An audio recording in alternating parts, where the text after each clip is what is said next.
Halo, selamat pagi. Assalamualaikum warahmatullahi wabarakatuh. Perkenalkan, nama saya Fitri Aryani. Saya dari Prodi Manajemen, Fakultas Ekonomi dan Bisnis, Universitas Jana Badra. Dengan NIM saya 182100171. Oke, di sini saya akan sedikit mempresentasikan tentang bisnis plan saya.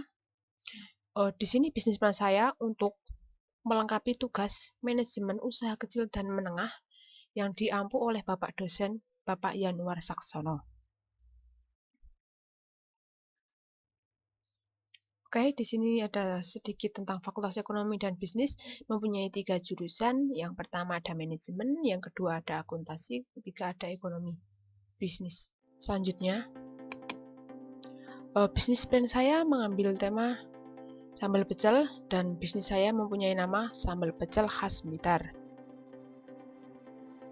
Oke, di sini saya akan memaparkan sedikit tentang deskripsi produk tersebut. Sambal pecel adalah salah satu kuliner asli Nusantara, khususnya di Tanah Jawa. Sambal pecel khas Blitar diolah secara rumahan dengan menggunakan bahan dasar kacang tanah, serta bahan pendukungnya yaitu rempah-rempah pilihan. Diolah dengan bahan yang berkualitas sehingga dapat disimpan hingga 1 bulan di suhu ruangan. Dikemas menjadi 3 ukuran sehingga bisa disesuaikan dengan kebutuhan. Sambal pecel khas Blitar bisa dikonsumsi semua kalangan.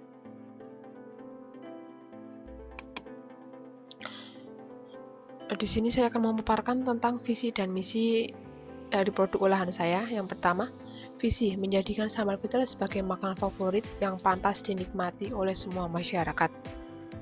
Kedua, ada misi. Misi yang pertama, menjaga kualitas rasa produk untuk menjadikan bisnis yang unggul.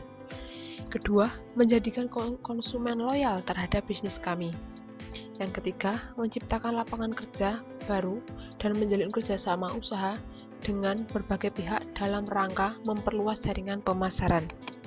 Kemudian, ada analisis SWOT dari bisnis sambal pecel khas Blitar tersebut. Yang pertama ada strength. Strength-nya adalah bahan yang digunakan mudah didapatkan dan harganya cukup terjangkau. Kemudian, produk bisa awet hingga 1 bulan yang disimpan di dalam suhu ruangan. Yang kedua ada weakness.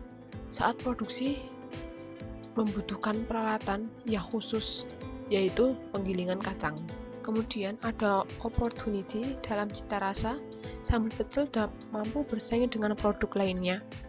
Harga yang kami tawarkan cukup mampu bersaing dengan yang lain. Kemudian di sekitar saya masih sedikit yang menjual tentang produk tersebut. Kemudian ada threats, yaitu kenaikan harga barang baku sehingga dapat mempengaruhi harga jual. Kemudian ada alat dan bahan yang diperlukan. Untuk alat yang diperlukan, yang pertama adalah penggilingan kacang, yang kedua wajan, yang ketiga kompor, yang keempat wadah, yang kelima alat pengaduk, yang keenam lap. Kemudian bahan yang kami gunakan tentunya bahan yang berkualitas ya. Oke, untuk yang pertama ada kacang tanah kupas, yang kedua ada bawang merah, yang ketiga bawang putih, yang keenam minyak goreng, yang ketujuh gula merah, yang kedelapan cabai, yang kesembilan daun jeruk, yang kesepuluh garam, dan masih banyak bumbu rempah lainnya. Oke, untuk cara pembuatannya, yang pertama siapkan alat dan bahan, yang kedua siapkan kacang tanah yang telah dikupas, kemudian dibersihkan lalu digoreng hingga berwarna kecoklatan. Kemudian kacang yang sudah digoreng dicampur dan digiling bersama dengan bumbu pendukungnya. Setelah digiring, bumbu dan kacang akan tercampur rata dengan sendirinya. Kemudian adonan dibiarkan hingga dingin, lalu setelah itu siap untuk di-packing. Oke, untuk tempat usaha kami, karena industri rumahan, tempat produksi kami dilakukan di rumah pemilik, yaitu di Sono Pakis Kidul, Sono Sewu, Ngesti Harjo, Kasihan Bantul, Daerah Istimewa Yogyakarta. Oke, untuk target pasar kami, yang kami bidik meliputi ibu rumah tangga, warung pecel, rumah makan, ataupun restoran. Dan untuk strategi pasar yang kami terapkan, strategi pemasaran dilakukan dengan offline maupun online. Secara offline, kami akan melakukan pemasaran dengan menawarkan kepada ibu rumah tangga sekitar, warung makan, ataupun menitipkan di toko kelontong dan sayuran yang ada di daerah rumah kami atau di daerah pasar dekso atau pasar modern. Kemudian kami juga melayani untuk penjualan online, yaitu di Gojek, Grab, maupun ShopeeFood. Kami juga membuka beberapa toko di marketplace seperti Shopee, Lazada, dan Tokopedia.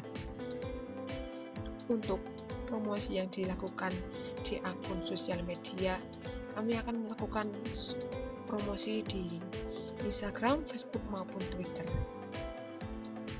Oke, di sini kami menawarkan 3 ukuran dengan harga yang berbeda-beda. Yang pertama, untuk ukuran yang paling kecil yaitu 250 gram atau 1/4 kilo yang kami bandrol dengan harga Rp18.000. Kemudian ukuran kedua 500 gram atau setengah kilo kami bandrol dengan harga Rp30.000. Kemudian kami tawarkan dengan ukuran 1000 gram atau 1 kilo yang kami bandrol dengan harga Rp50.000. Sekian dari kami. Apabila ada salah dan kekurangan saya mohon maaf. Apabila ada kritik, masukan, dan saran, kami persilahkan. Dari saya, wabillahi taufiq wal hidayah. Wassalamualaikum warahmatullahi wabarakatuh.